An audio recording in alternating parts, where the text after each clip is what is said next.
First off, I'd like to thank PCAS for inviting me over on an Erskine. I've been to New Zealand a few times before. I like Christchurch. I think it's a lovely city, and I like the country, and I like being here. So hopefully I can get to see some of the bits that haven't fallen over in the recent past while I'm here, and I'm going to enjoy being with the students. Brian didn't tell me that my first task would be to give 4 lectures in my first 3 days while I was here, and then a public seminar on the same day that I'd done 2 of those lectures. So it's been a bit of a baptism of fire.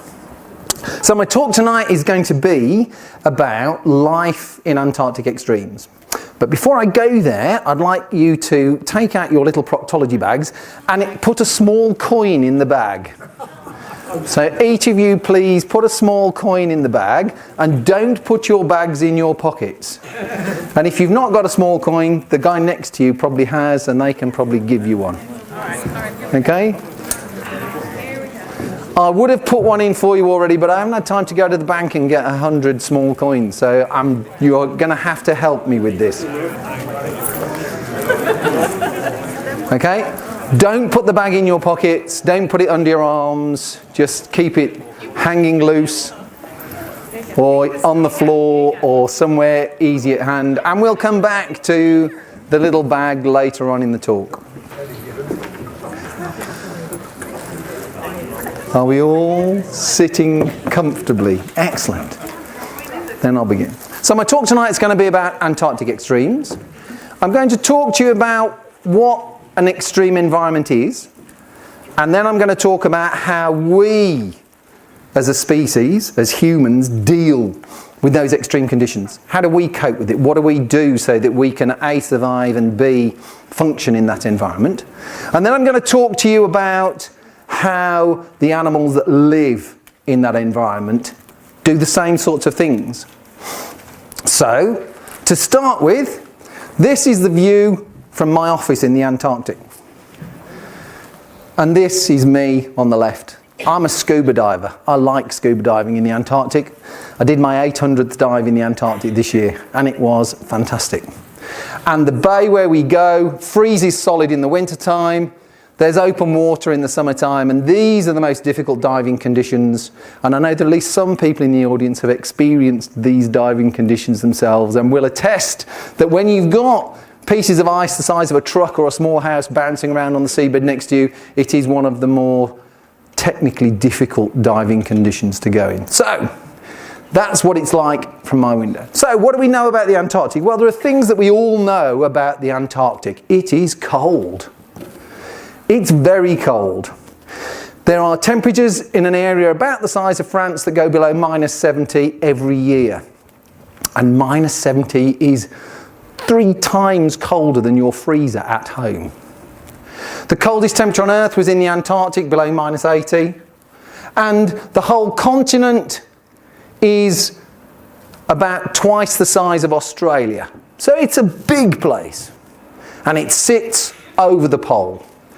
It's also the world's highest continent, and the world's driest continent, and the world's windiest continent.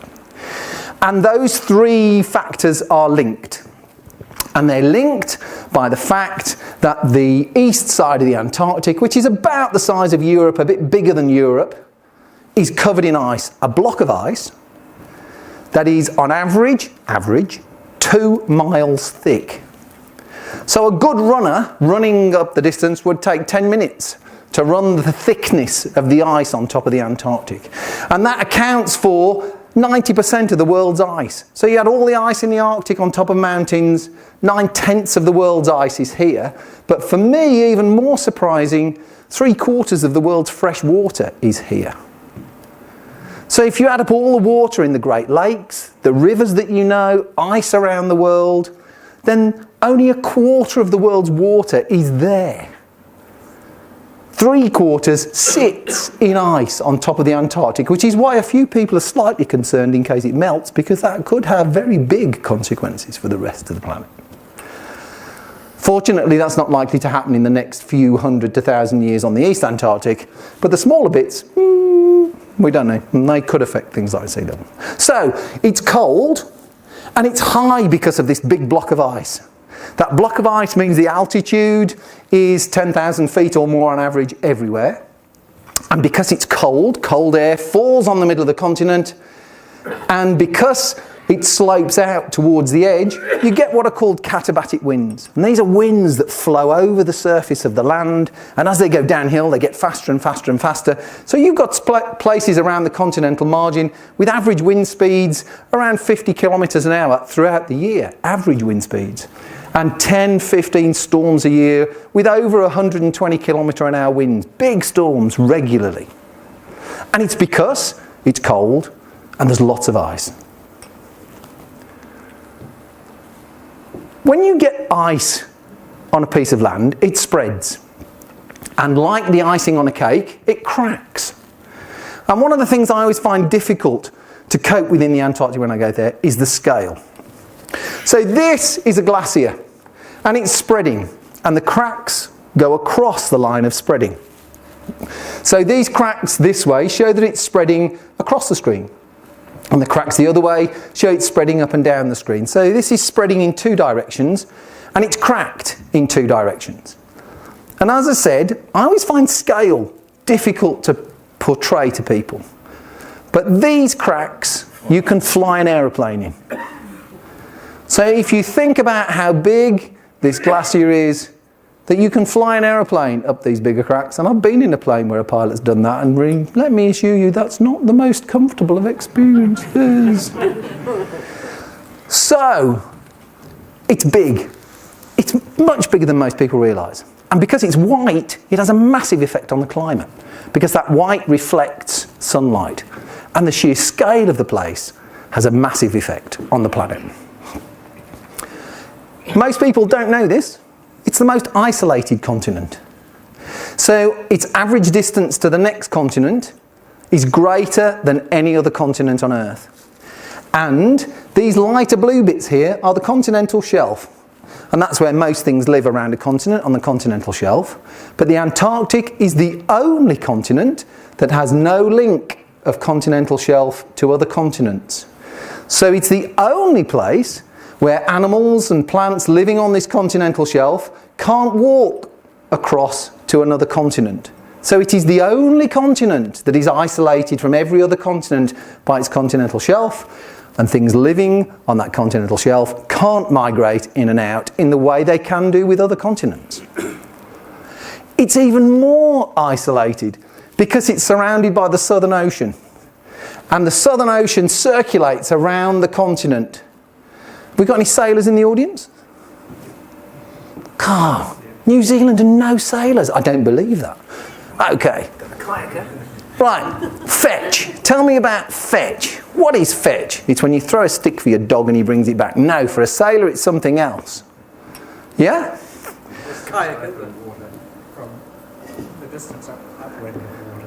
The distance upwind for water to travel to where you are. And in essence, it's how far a wave can build up because of the wind that's blowing it. And there is only one place on Earth with something called permanent fetch. And that's here. Because here a wave can go all the way around the planet and never hits land. Which is why you get really big waves here. Because they don't get stopped by land, and this is where the pinch point is around the continent. But also, because this ocean circulates round and round, it means you don't get any big currents coming from warm areas into the continent to warm it up. We did when these two were linked 35 million years ago. So when the dinosaurs were on Earth, the Antarctic was over the South Pole, and there were big forests in the Antarctic with dinosaurs. And that's because there was a massive current bringing heat from the Pacific tropics down to the Antarctic, keeping it warm. We don't have that now. And the isolation of the continents means the poles are colder than they have been for many, many, many years. It's one of the biggest periods of extreme temperature differences between the tropics and the poles that the Earth has ever seen. There are only 3 periods in the Earth's history like this, and it's because the poles are isolated, and it makes them very cold. But it's isolated, and things living here have been isolated like this for 14, maybe 20 million years. And that means the things living in the sea can be very different from things elsewhere because they've been in an environment that's unusual for a long time. What about people then? I did say I was going to talk about people. I got sort of sidetracked into marine biology, and that's because I'm a marine biologist and I'm a bit geeky, and I make no apologies for that. These are scientists. This could have been Brian's stories 20 years ago, 30 years ago, okay.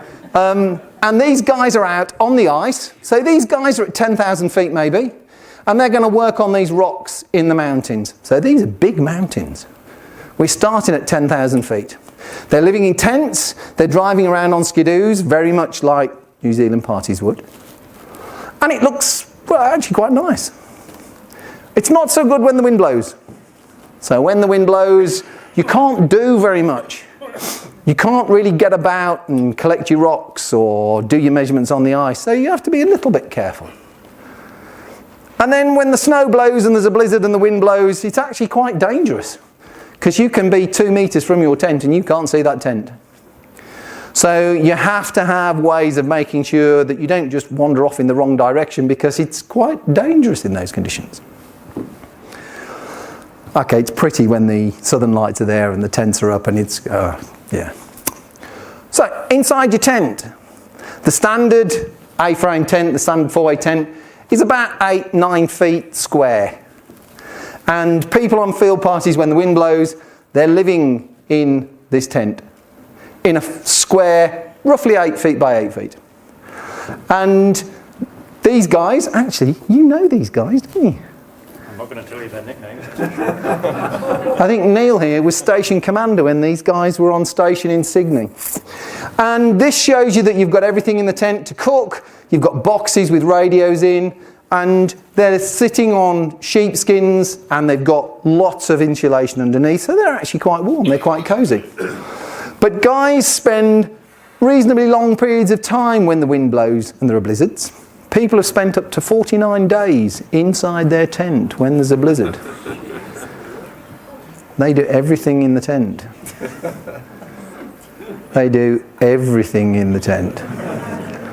They do everything in the tent in little plastic bags, and then they tie up the little plastic bags and put it in the gap between the inner tent and the outer tent, where it freezes and it doesn't smell quite so much. So when you're in your tent for a long period of time in a blizzard, you have to get on pretty well with the person who is just 2 or 3 feet away from you. What do? Well, you read books. You might play games, then you read your mate's book, and then you play some more games, and then yeah, you spend time. It's not so easy in a blizzard. You really have to get on with the person that you're with. So the first questions are, how do we lose heat? It's a cold place. Well, the first one is conduction. And to show you how that works, take your coin out of your bag and hold it in the middle of your forehead. And because it's been in the bag now, you should all notice that the coin feels cold.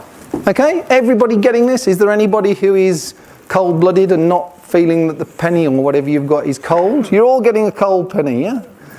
We've all got that. Good? Yeah? If we keep it there and we hang on a little bit, we don't all look just a bit ridiculous. We start to notice that the penny doesn't feel quite so cold. Yeah? Penny's getting less cold. And if we keep it there long enough, you won't actually be able to feel a cold penny anymore. Keep going. So the question is, you wait for pictures, you won't. Okay.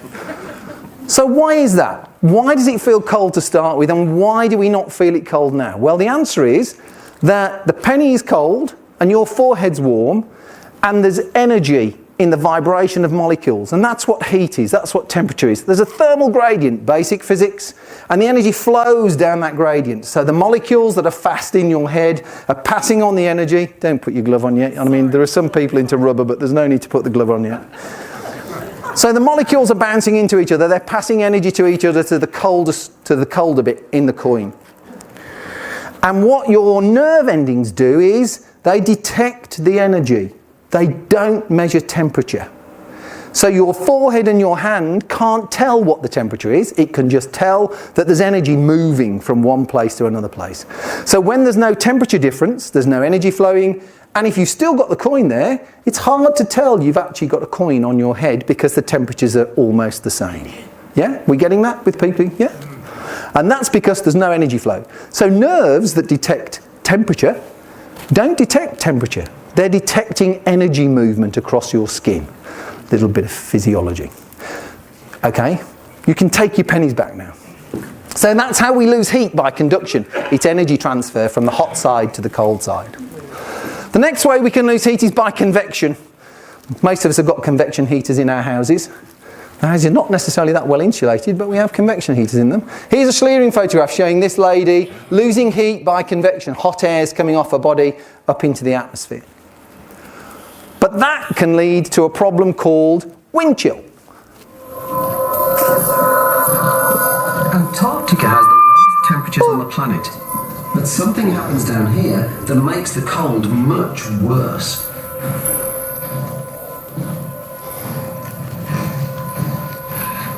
In Antarctica, your body is much warmer than the air around you. So conduction transfers heat from your body to the air, warming it up. But air is also a really good insulator. So when you've warmed up a thin layer of air around your body, you stop losing heat so fast. But when the wind blows, it takes away that warm layer of air and replaces it with more cold air, and you have to warm it up all over again.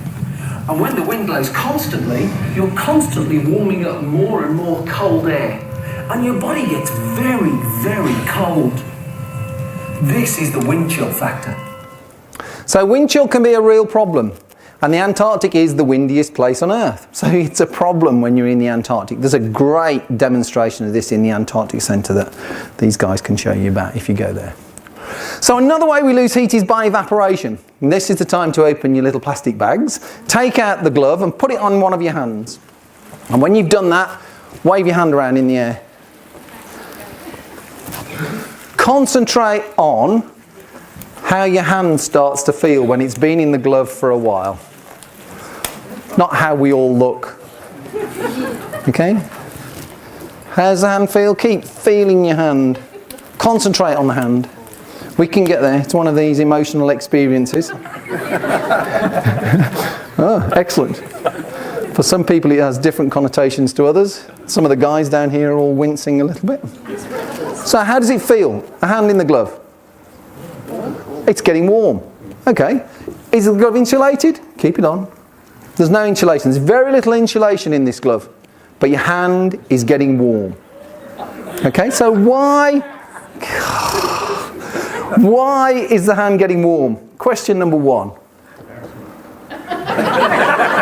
Embarrassment is part of the reason, yeah? Embarrassment is part of the reason. So in fact, the clue is on the screen. We've stopped the sweat evaporating off your hand. And you're not losing heat of evaporation off the hand. So, take the medical wipe out of the bag and wipe the back of your other hand with the medical wipe, and then wave both hands in the air. And the guy with the camera at the back is filming all of this. Feel the difference between your hands. Oh yeah, oh yeah. Oh yeah. Wipe the other hand, wave your hands about. The hands feel very different. Yeah? Everybody getting that? The difference between your two hands is one of them is clean because of the medical wipe. The other one is dirty because you've got a glove that's stopping the dirt getting out. The difference is purely heat loss from evaporation. We've stopped the evaporation on one hand, which should now be feeling nice and toasty in that glove. And we've enhanced the evaporation on the other hand. And the difference between your two hands is purely heat loss from evaporation. And that can be a massive problem when the environment's dry. And if you work hard and you sweat, well, okay, I know, horses sweat, ladies glow, gentlemen perspire. So if you're glowing or perspiring in the Antarctic, then you can lose a lot of heat from that. So we have to solve that problem. And Antarctic clothing does solve those problems, more or less. These two guys, you can see they're out in about minus 20, minus 25. They've been skidooing. A little bit of snow's kicked up. It's difficult for them to keep going. So they've stopped. They're having some soup. They're keeping themselves warm. They're not in a great deal of discomfort because they've got the right sort of gear on for those conditions. And both the UK, where I work, and Antarctica, New Zealand, have gear that is designed to work in these conditions and stop us having problems when it's cold. And to help me demonstrate this, I should have a helper, a volunteer who should, if I ask nicely, and I keep away from the, okay, so this is what New Zealand Antarctic clothing looks like, except for they would normally have skiing goggles on, okay? And this is designed for conditions down to about minus 25. You're nice and warm now, aren't you? How long have you been in there? A wee while. Maybe 10 minutes, and already heat exhaustion is approaching. So the first question I normally ask is, what sex is this person? Is this a teenage boy? Is this somebody I've pulled off the streets and dressed him in Antarctic clothing? It's always a Androgynous. This is an androgynous. It should be very hard to tell because the gear should be insulating you to a level that it's very hard for you to tell what this person, who this person is and what sex they are. Okay? So what we're going to do now is we're going to show you each of these pieces of Antarctic kit and what they do. What do you want to take off first? The gloves. Here we go. Insulated gloves with thermal liners. So double insulated gloves, nice sheepskins on the back, all going very well here. I quite like this part of the talk. You're getting more uncomfortable as time goes by. So, and underneath that, we've got fleece-lined gloves. Shall we have those as well? And these are standard climbing gloves that you would get, thermal gloves that you would get if you went into a climbing shop. They're good. Next, shall we have the jacket? So, we've got a padded jacket, an insulated jacket. And this insulated jacket is not waterproof. Why is this jacket not waterproof? Because it's the driest place on Earth and making it waterproof would be a little bit silly. But it's nice and insulated and padded. Anybody want to have a look at the padded jacket? Yeah, there we are. Somebody's cold in the audience and wants to wear the padded jacket. Underneath that, level 2. Ah, you want to take the, okay, here we go. We've got a hat, insulated hat, nicely insulated fur-lined hat that again you could get from one of the better climbing shops. Then we've got a balaclava. So we've got 2 layers on the head underneath there. Note the colour. You should now be able to tell me what sex this person is. It's a red person. And she's red because she's currently very uncomfortably hot. This clothing is not designed for people to wear it at plus 20. It's designed for people to wear it at minus 20. Jacket. Second layer, another insulated jacket. Okay, nice quality Paramo insulated jacket. Underneath that, we've got salopettes. But before we take the salopettes off, the boots have got to come off. So, we've got insulated boots, and the insulated boots have thermal liners. So double lined boots, keep your feet warm. And underneath that, she's wearing mountaineering socks. And then she's got salopettes. And these salopettes are waterproof. Why are they waterproof? Because if you sit down in the snow, you melt the snow and you get a wet backside, and that's really uncomfortable. So that's layer 3. Layer 4 is a nice thermal jacket, shirt. Okay, and again, it's fleece lined, it's thermal, it's high quality. Layer 5 is a thermal shirt. You wondered why she was warm, didn't you? You really did wonder why she was warm. If she was at minus 25, she'd want this. She'd want all of this. So off comes the shirt. Then she's got fleece trousers as well that go with the last fleece jacket. Yeah, is that right? Now she's down to standard thermal underwear that you would buy from a climbing shop, and it's at this point that I go round with a collecting bowl and all the guys in the audience can put money in, and Nita will be thanked for doing this demonstration for us. Thank you, Nita. We'll do that then.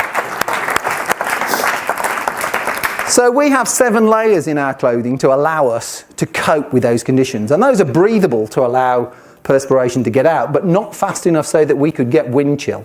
And it stops the wind from cooling us off really fast. So the next question is, well, how can you work when you're wearing all that gear? And I have a nice little demonstration to show how that works. And I need a volunteer from the audience. And Ruthie, I think you'll do nicely for this one. So, yeah, that's good. Round of applause is good. Round of applause is very good. So, if we, take the rubber glove off. I didn't think anybody had kept those rubber gloves on. That's okay. Put your hands in the thermal gloves. We're going to put you in the gloves that Nita was wearing. Okay, there we go. And here we go with the insulated gloves. You've worn these before, haven't you? Yeah, lots of times. Okay, so you're out in the Antarctic, it's minus 25, and you've just dropped 50 cents on the floor, and you've got to pick it up. No teeth, no tongs, just the gloves, yeah? So, simple exercise, picking up a penny or a coin off the ground. See how easy this is? Just something that is no problem at all. Bend over, pick up the coin. Most women understand the value of money, so she is trying very hard to get the coin. And I've done this talk well over 150 times, and twice people have picked the coin up with some of these gloves on. That was a good effort. Make them wet. That was a really good effort. Cheating, but a good effort. Okay, it's not going to work. So, thank you very much, Ruthie. So, even simple things are not easy to do in those conditions. There was a person in Bath where I work in the late 1990s who fell into a crevasse, broke his femur. And it was minus 20, blowing a bit outside, and the guy with him had to stand there and think, okay, what do I do? Do I take the gloves off and stand the chance of getting some frostbite? And inject the guy with morphine so that he's not screaming blue murder down there and I can get him back to the tent? Or do I just walk away and keep myself nice and safe? Oh, okay, you take the gloves off and you do the injection. You fill the needle with the morphine from the ampoule, you do the injection in the leg, get the morphine in, and you can get the person back to the tent. But that means that all that training is really important. So all the training these guys do before they go to the Antarctic is really important, because you want to be able to be efficient when something like that happens. You want to know how the kit works. You want to make sure that when it becomes critical, you aren't endangering yourself particularly, because doing things in all that kit is not easy at all. It's non-trivial. So what happens if it doesn't work well enough? Well, you can get hypothermia. The water in this tank is held at a constant 12 degrees centigrade. That might not sound very cold, but it could kill me in a matter of hours. And I'm going to try and sit in this tank for 60 minutes. To check my vital signs during the experiment, I'm wired up with electrodes. The most important being a rectal probe. This will measure the temperature deep inside my body, my core temperature, which is usually 37 degrees centigrade. I'm feeling a little bit tense, a little bit nervous. Don't know quite what to expect, except for I'm going to go into that water bath over there, and I know it's going to be cold. I've been cold before, I just don't know how cold this is going to get. 5, 4, 3, 2, 1. Now,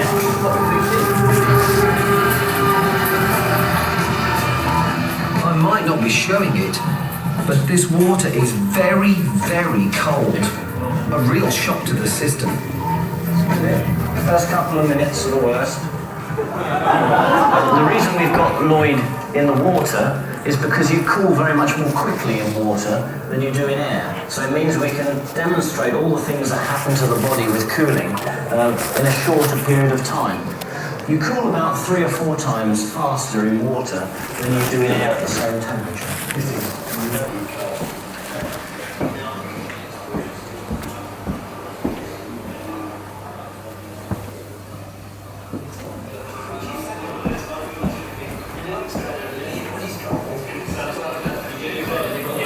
feel really, really unpleasant. It just feels a bit unpleasant. Whereas when the temperature changes, when you go in, I mean, you really do notice that. Well, Lloyd's half an hour into his immersion now, and his deep body temperature has fallen by just about 0.5 of a degree, or half a degree. He's doing really well. The shivering starts very lightly and intermittently and gradually becomes more and more continuous and more intense. And we're just slipping into that phase now. And all the time, of course, his hands and his nerves and his muscles are cooling, but now his deep organs are starting to cool. So gradually, the cold incapacitates you, moves towards paralysing you. And he's now half an hour, three-quarters of an hour on the way towards that happening.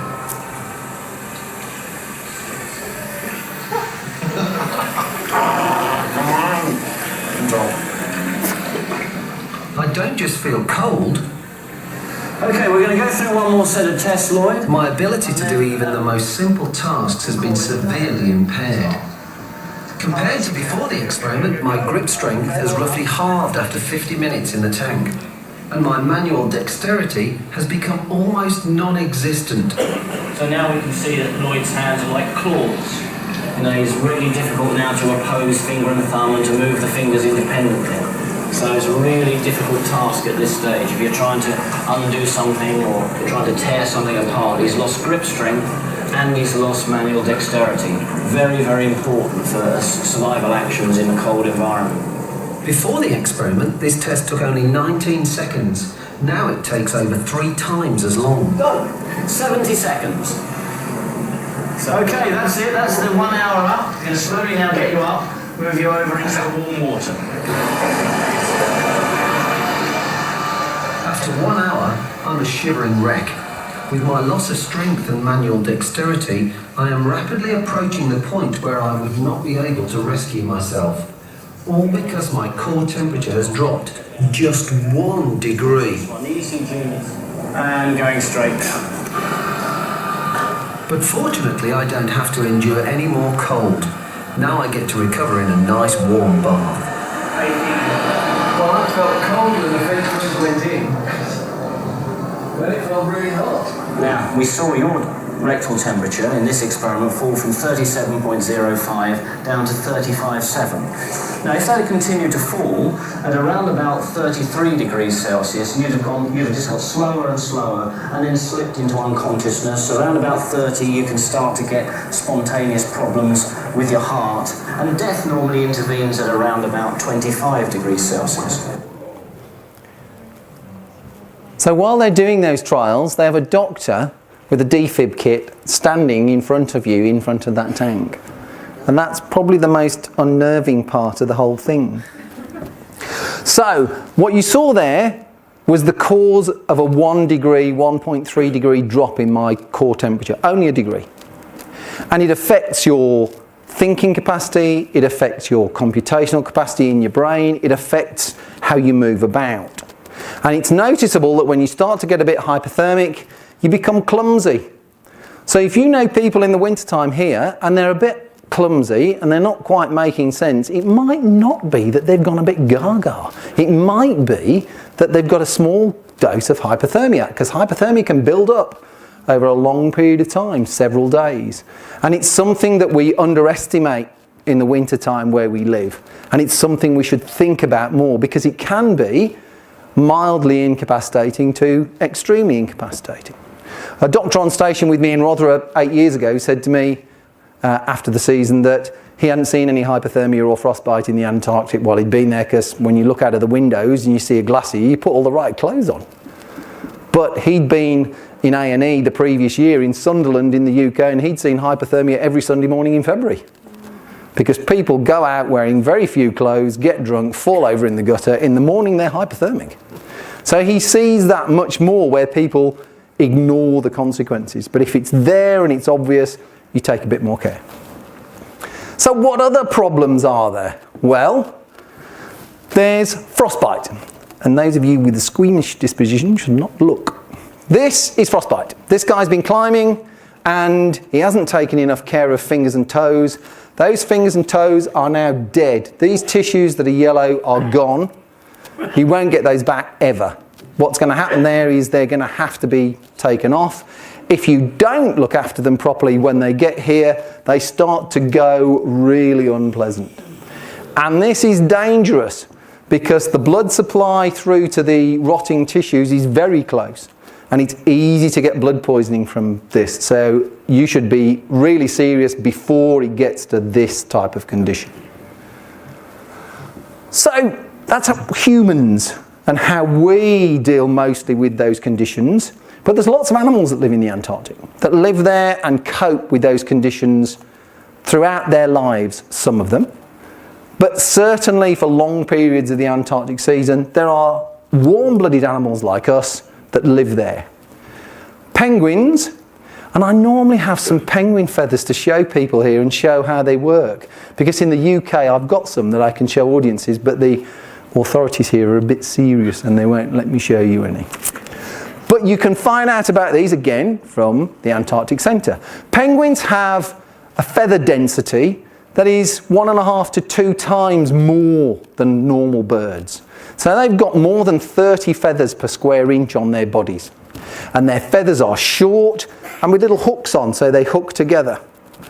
And those hooking together on the high density of feathers means they're waterproof. So they've got a waterproof coat on the outside, but then underneath that, they've got a little bit of down at the base of each feather. So they're wearing a down jacket with a waterproof jacket over the top. And that means they can go in the sea when the sea's -2, and they don't struggle with those sorts of temperatures. The chicks, well, they have the duvet jacket, but they don't have the waterproof. Which is why when it's wet, the chicks really struggle. Because if they get wet, they lose heat and they can die really easily if they get wet. And that's one of the worries about the Antarctic Peninsula warming up, because the environment is generally wetter, and it means that more chicks are lost because of hypothermia when they get wet. So climate change and environmental change is affecting how well these chicks do in wet years. These are the real stars of the story of the penguins. These are emperor penguins, and emperor penguins spend their winter time incubating their eggs. And these penguins have each got an egg on their feet that they're keeping warm through the Antarctic winter with temperatures down to -50, maybe even a little bit below -50. And it's really interesting that when the childcare comes to the most extreme conditions on the planet, it's the males that do the raising of the chicks. Okay? There's a reason for that. And the reason is that the cost of making an egg is a very large cost. So the female has put a massive amount of energy into making that egg. And she physically doesn't have the resources to spend the winter in the Antarctic, so she has to go and feed.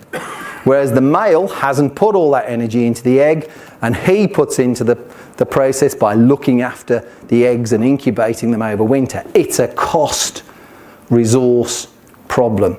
And roughly in terms of the energy expended, males and females are putting roughly the same energy into getting that chick up to fledging and going. The males are doing it by being bored stiff for several months in the dark, while the females go off and feed, but that's a kind of slightly different story. The females are doing it by making the eggs. These massive groups of emperors work by spiralling in. The guys on the outside work their way inside into the middle, where they're nice and warm, and then they spiral back out. So you might have groups of 1,000 or 1,500, maybe 2,000 of these penguins. And the driving force for this spiraling in and out is not because it's cold on the outside. It's because it's too hot on the inside. The guys on the inside are trying to get out. And we can all do this experiment now. So if we all get up and walk outside... Yeah, okay, we're not going to do that. But I've given this talk in schools where the teachers have taken the class outside in the winter time, and they put the class there, pushed in all together. It takes about 3 minutes for the kids in the middle of the group to start getting well too hot. So it's a great way of keeping heat, but it does have a problem because you get too hot, even in very low temperatures. So it's a really good way of surviving those ultra low temperatures. For us to work at -50, really difficult for us to do that. What about seals? Well, seals don't have feathers. Seals have fat.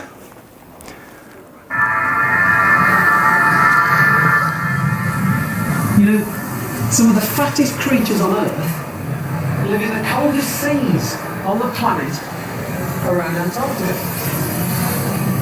One of these is the world's biggest seal, the elephant seal.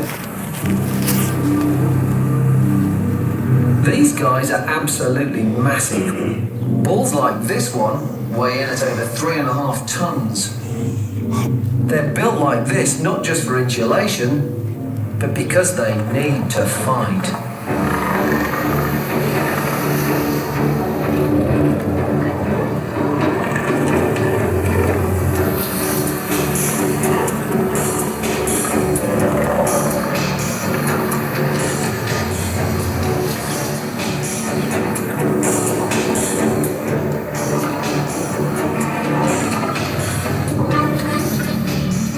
The bigger they are, the better they are at fighting.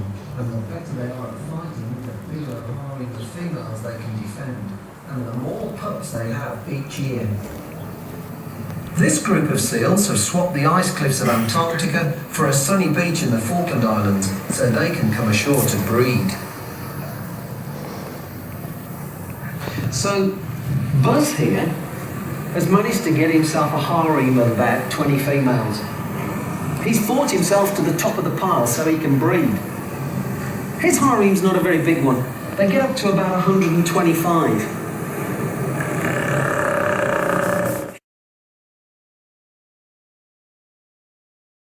So, elephant seals are big. 3.5 tons is massive. A big bull in a field is a ton, maybe a ton and a quarter. A Shire horse is about a ton. So those seals you're looking at are 3 times the size of a bull in a field. They are massive.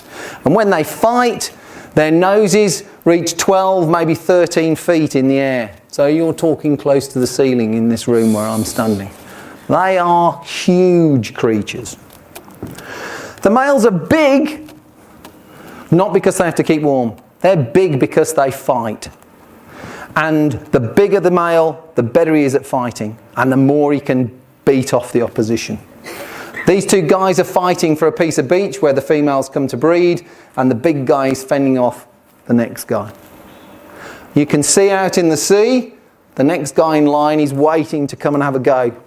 So a big male on a beach that's busy might have 20 males to fend off. He might have 40 or 50 fights in a season where they're fighting harder than any fight you've seen outside the pub on a Saturday night. And the reason they're fighting like that is this is reproduction. The winner is going to have kids. The loser is not going to have kids. So they'll fight all the way. And when the big male at the end of the season, having had so many fights, ends the season, he only has a few seasons where he can do that. And at the end of his last season, his chances of survival the next winter are pretty small because he's put everything he can into fighting to reproduce. He's basically fighting for his kids. He's basically doing what we would do if somebody came into our house and started beating up our kids. These guys would fight with everything we've got. That male is doing the same, and this male is trying to knock him off so he can have kids. It's a big prize if you can win. This is a male and a female. Typical size male, typical size female. Not a lot of arguing in the elephant seal kitchen. She is bigger than me in terms of weight. So he is a big animal. The female suckles the pups, and she loses roughly 1/3 of her weight, 25 to 30% of her weight, in a few months while she suckles this pup. And the pup grows faster than anything you've seen. It's the best diet on the planet, but unfortunately it's not available to most animals outside of these guys. So she is giving a significant part of her body so that her pup can survive and do well. He is fighting all the way down, so it's all about the kids. And we have the same emotions, we have the same drives. It's all about reproduction. And in many animals, that is what drives our existence. The female when she comes out of the sea at the start of the season, is fatter than the male. So the males are about 40 to 42% fat, the females are 45 to 47% fat. She goes down to under 30% fat in a couple of months. And she's fat because she needs as much as she can to give to that pup, to give it the best chance of survival. So again, it's all about the kids. We let them take the car, we give them money. Female here gives them her body. The male beats the crap out of all the other seals that are around. Shape is important too.